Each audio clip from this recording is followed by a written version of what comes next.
Uma conversa vulgar de Lima Barreto, voz Iba Mendes. O meu conhecimento com aquele venerável velho me viera devido às relações que mantive com o seu neto, que fora meu colega de colégio. Isto que se passou comigo e ele, e conto agora, deu-se há anos. A sua residência era fora da cidade, em um sítio lá pelas bandas de Campo Grande, bem tratado, com muita laranja, capados, galinhas, perus, e a casa de moradia era vasta e tinha muitos cômodos. Ele morava com a filha, mãe do meu antigo colega, uma mocetona, irmã deste, e um seu irmão, que poderia ter aí os seus 50 e poucos anos, um tipo acabado de pequeno proprietário rural das nossas terras. Este irmão, o mais moço dos 4, sendo que 2 já eram mortos, tinha tido uma mocidade acidentada e aos 40 e poucos anos sossegara, fazendo-se o mais plácido roceiro que se pode imaginar. Aposentando-se Florêncio no lugar de escrivão do almoxarifado da Marinha, viera ele morar com o irmão ali, acompanhado da filha, viúva com 2 filhos, um dos quais, o homem, como já disse, fora meu colega no internato secundário. Quando cismava, sem mesmo me anunciar, ia aos sábados para lá, dormia e todo domingo, fosse a cavalo pelos arredores, fosse jogando o solo, nós 3, ele, o irmão e eu, passava o eu na maior satisfação.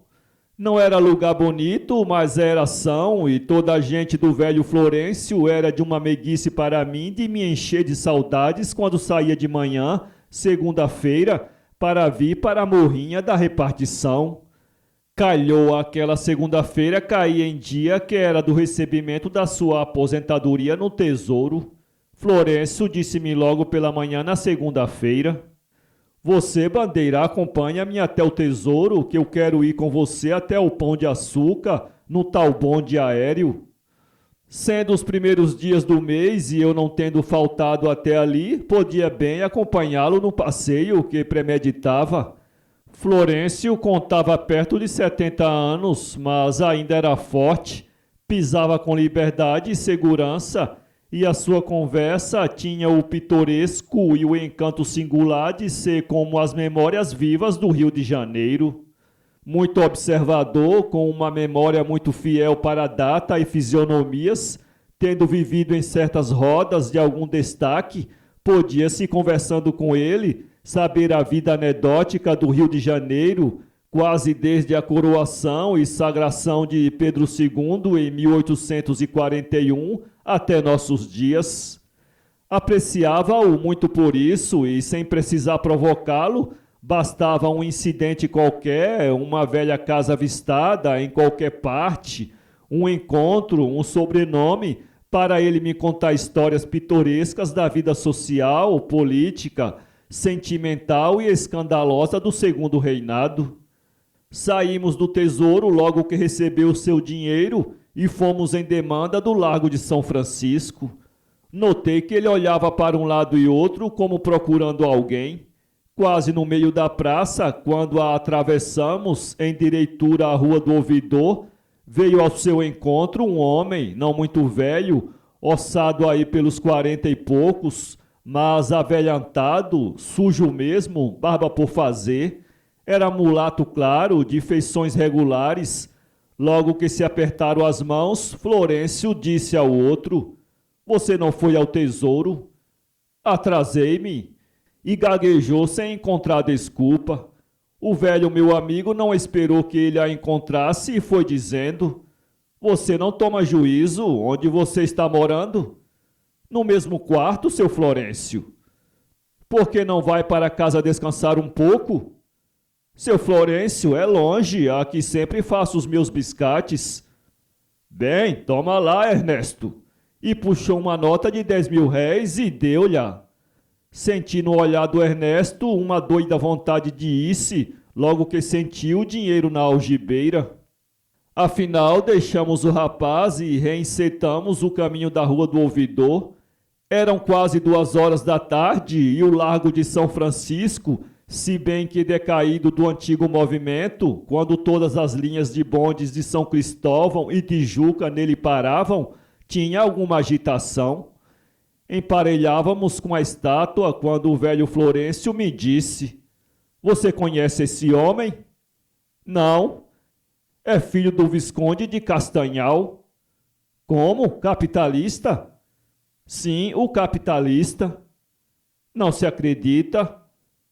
"Vou contar a você como ele o é. Quando Castanhal chegou aqui era simplesmente José da Silva. Homem tenaz, abriu onde é hoje a luxuosa Rua Gonçalves Dias, antiga dos latoeiros, uma casa para vender leite em copos, em garrafas e laticínios. Não havia dessas casas na cidade e logo foi a dele se afreguesando. Silva atendia à freguesia na sala e no interior para encher as garrafas, lavar os copos, cozinhar para ele e tratar da sua roupa, tinha uma preta com quem vivia amaziado. Na Rua Gonçalves Dias, canto do ouvidor, naquela época, vinham parar os bondes do Jardim Botânico, cujo título era então em inglês. José da Silva lembrou-se de gelar o leite, isto é, por certo número de garrafas mergulhadas no gelo, que vinha da América do Norte, nos porões dos navios, pois ainda não se havia descoberto o processo de fabricá-lo artificialmente. O leite gelado pegou, como se diz, e sendo o lugar frequentado, em breve José da Silva viu-se obrigado a aumentar a casa, que até aí só tinha 2 portas. Um outro seu Patrício invejou-lhe a sorte e Silva, finório que era, tratou logo de passar o estabelecimento adiante com grande lucro. Mas eu não contei a você uma coisa." "Qual é?" "O Silva e a crioula tiveram um filho e o mulatinho cresceu até aos 5 ou 6 anos na leiteira de Silva, conhecido dos fregueses como filho dele. Assim o conheci. Passaram-se 5 ou 6 anos sem que eu soubesse do Silva, crioula e filho, quando, indo a Catumbi e passando na porta de uma estalagem, vejo aproximar-se de mim uma crioula que me tratava pelo nome. Disse-me que era a rapariga de José da Silva, em cuja casa de laticínios me conheceu. Há 3 anos, é ela a falar, ele e o Silva a abandonaram para casar-se convenientemente. Nada dera a ela nem ao filho, e a sua vida com o pequeno Ernesto havia sido até aquele dia um tormento de angústia e de misérias. Mandei que me procurasse em casa. Morava por esse tempo com minha mãe e irmãos na Rua do Senado, numa casa de altos e baixos, com uma chácara que dava para o morro já desaparecido. Falei à minha mãe que a admitisse em casa, ao que ela acedeu, e por minha vez eu, que já estava na marinha, consegui colocar o molecote no arsenal como aprendiz. Minha mãe morreu, etc, etc. O moleque prosperou, aprendeu a ler, fez-se em breve oficial e quando acabamos com a casa paterna, ele pôde armar a sua e sustentar a mãe. Parecia marchar muito bem e Ernesto nunca me deixou de procurar. Gostei sempre dele, pois era bom filho, honesto, zeloso e digno de toda a proteção. Ah, não sei que desgosto recalcado nessa gente, não sei que ponto fraco, que rachadura, que eles acabam sempre arrebentando de alguma forma. Este Ernesto, depois da morte da mãe, deu em beber, perdeu o emprego e vive agora como você vê. Tenho muita pena dele, dou-lhe dinheiro, sabendo mesmo que é para beber.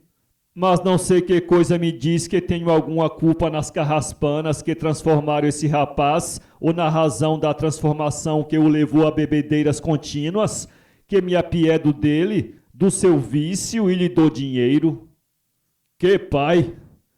Não há muito o que censurá-lo. Hoje não sei, mas naquele tempo essas ligações preliminares, introito e prefácio do venerável casamento com bênção sacerdotal e sacramental da igreja eram admitidas. e as suas rupturas simples, inflexíveis, assim como a do Silva com a mãe do Ernesto, não vexavam ninguém. Os futuros sogros, para dar o sim aos futuros genros, só admitiam uma coisa, é que ela, as rupturas, se realizassem e seus genros futuros nunca mais procurassem não só as raparigas, o que era justo, mas o filho ou filhos também. Não tínhamos chegado à Avenida Central. A moderna via pública tinha o movimento do costume, os mesmos mirones, os mesmos estafermos com as mesmas caras idiotas para as mulheres e as moças que passavam. Subitamente, Florencio pega-me pelo braço e apontando diz: "Você sabe quem é aquela moça que vai ali?" "Onde?"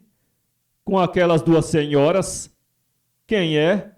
"É a filha mais moça do Castanhal, é irmã do Ernesto que acabamos de deixar." Ainda me demorei olhando pelas costas a moçola que seguia em direitura à Rua do Ouvidor e considerei bem o seu vestuário caro, na moda, de cujo corpete surgia o pescoço bem modelado e de uma linda tinta moreno claro.